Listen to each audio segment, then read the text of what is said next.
Chapter 14. The Lord said to Moses, These are the regulations for the diseased person at the time of his ceremonial cleansing when he is brought to the priest. The priest is to go outside the camp and examine him. If the person has been healed of his infectious skin disease, the priest shall order that 2 live clean birds and some cedar wood, scarlet yarn and hyssop be brought for the one to be cleansed. Then the priest shall order that one of the birds be killed over fresh water in a clay pot. He is then to take the live bird and dip it, together with the cedar wood, the scarlet yarn, and the hyssop, into the blood of the bird that was killed over the fresh water. 7 times he shall sprinkle the one to be cleansed of the infectious disease, and pronounce him clean. Then he is to release the live bird in the open fields. The person to be cleansed must wash his clothes, shave off all his hair, and bathe with water. Then he will be ceremonially clean. After this, he may come into the camp, but he must stay outside his tent for 7 days. On the 7th day, he must shave off all his hair. He must shave his head, his beard, his eyebrows, and the rest of his hair. He must wash his clothes and bathe himself with water, and he will be clean. On the 8th day, he must bring 2 male lambs and 1 ewe lamb, a year old, each without defect, along with 3/10 of an ephah of fine flour mixed with oil for a grain offering, and 1 log of oil. The priest who pronounces him clean shall present both the one to be cleansed and his offerings before the Lord at the entrance to the tent of meeting. Then the priest is to take one of the male lambs and offer it as a guilt offering, along with the log of oil. He shall wave them before the Lord as a wave offering. He is to slaughter the lamb in the holy place, where the sin offering and the burnt offering are slaughtered. Like the sin offering, the guilt offering belongs to the priest. It is most holy. The priest is to take some of the blood of the guilt offering and put it on the lobe of the right ear of the one to be cleansed, on the thumb of his right hand, and on the big toe of his right foot. The priest shall then take some of the log of oil, pour it in the palm of his own left hand, dip his right forefinger into the oil in his palm, and with his finger sprinkle some of it before the Lord 7 times. The priest is to put some of the oil remaining in his palm on the lobe of the right ear of the one to be cleansed, on the thumb of his right hand, and on the big toe of his right foot, on top of the blood of the guilt offering. The rest of the oil in his palm the priest shall put on the head of the one to be cleansed, and make atonement for him before the Lord. Then the priest is to sacrifice the sin offering, and make atonement for the one to be cleansed from his uncleanness. After that, the priest shall slaughter the burnt offering, and offer it on the altar, together with the grain offering, and make atonement for him, and he will be clean.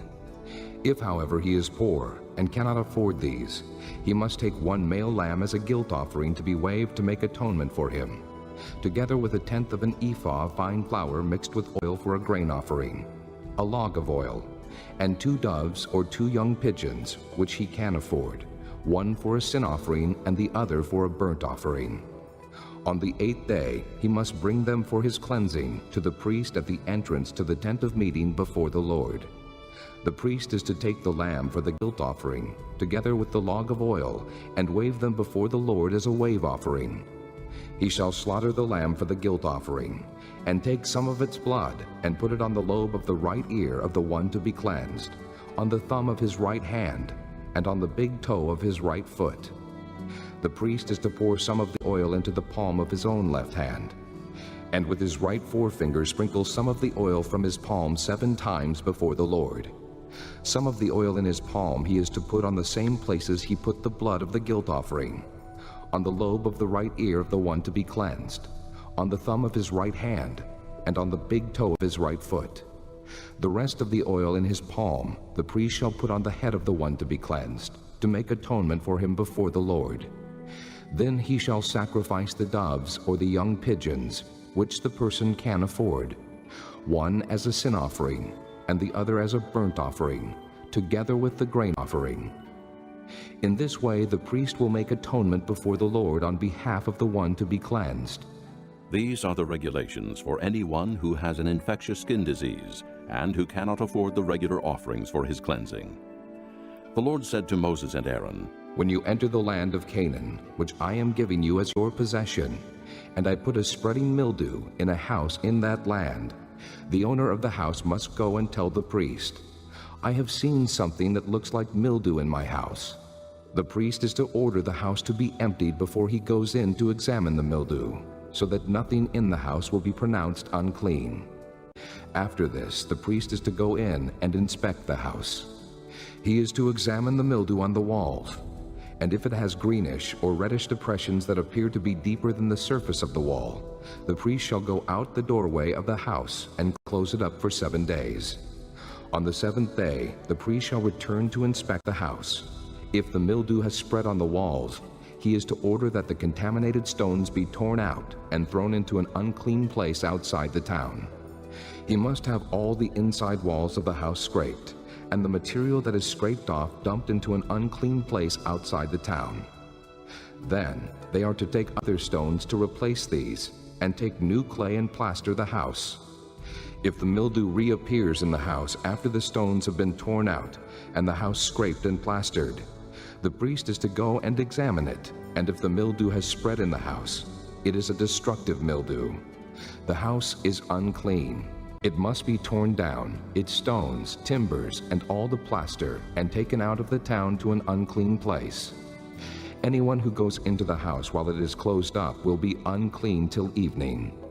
Anyone who sleeps or eats in the house must wash his clothes.